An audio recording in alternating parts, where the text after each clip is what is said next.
Internet leads suck. Oh, these are terrible. We didn't get a hold of anybody. Not only do they suck, but when we do close them, the retention's bad.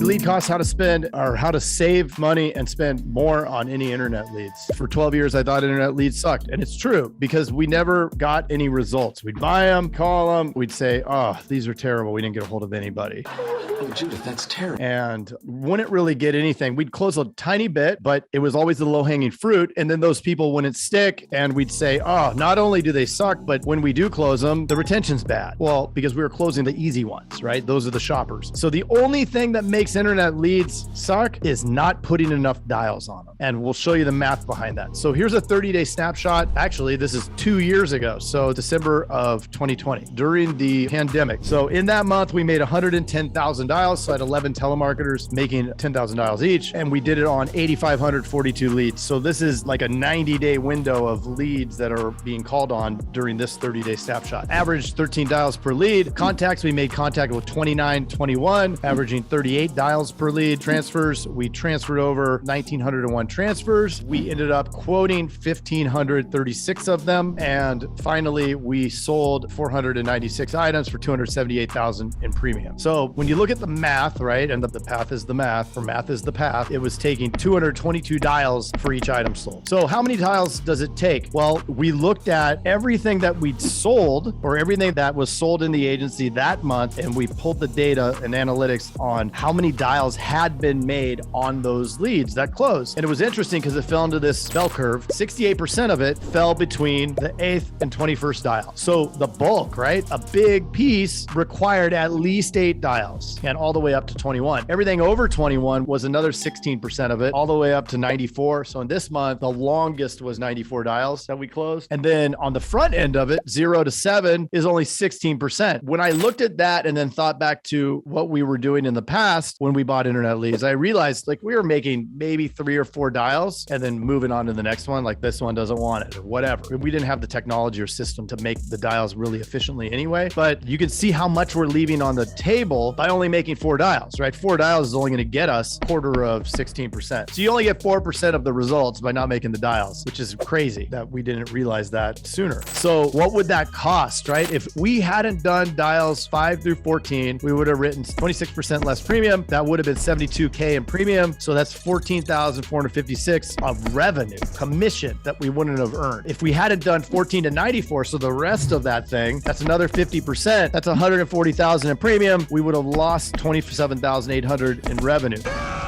So from 1 month, if we hadn't put the dials on all those leads, it would have cost me $42,000 in revenue, which is wild because it did not cost $42,000 to generate. That is awesome. If we look at the 12 months, I would have lost $500,000 in revenue into the agency just by not doing that. We're not even taking into consideration lifetime value, which is really big. And that's how we make our decisions on whether it's a good lead source or not, or whether we're making progress with that lead source is looking at the overall total revenue that we're going to generate from that client, right? We need to look at the lifetime value because then we can make a real marketing decision. So here's Rhiannon Ward, who's actually right here in Tucson. I have had the same teledudette for around a year. She's incredible. We never have a shortage of activity in our agency because of all of the dials she makes. She's a huge contributor to what's needed to get bonus. My star LSP quit. We didn't miss a beat. So does it work? Does it work in my state? Does it work with my agency? Does it work with my team? We've had people of all different sizes. We have George, who has 15 telemarketers. We have Rhiannon, who I just spoke to, who has 1. All different size agencies, all with different goals and different outcomes. In every state, we even have Hawaii and Alaska. And does it work with my team? Absolutely. This works with any team that has folks that are going to write business and appreciate it, right? So that's big. Andy Wood out in Texas, we tossed up another 11 spot today after 14 on Wednesday. My team absolutely crushing it. Shepard, Bowen, 7 transfers, 1 sale today by 10:30 a.m. My producers are loving the new way of doing things. And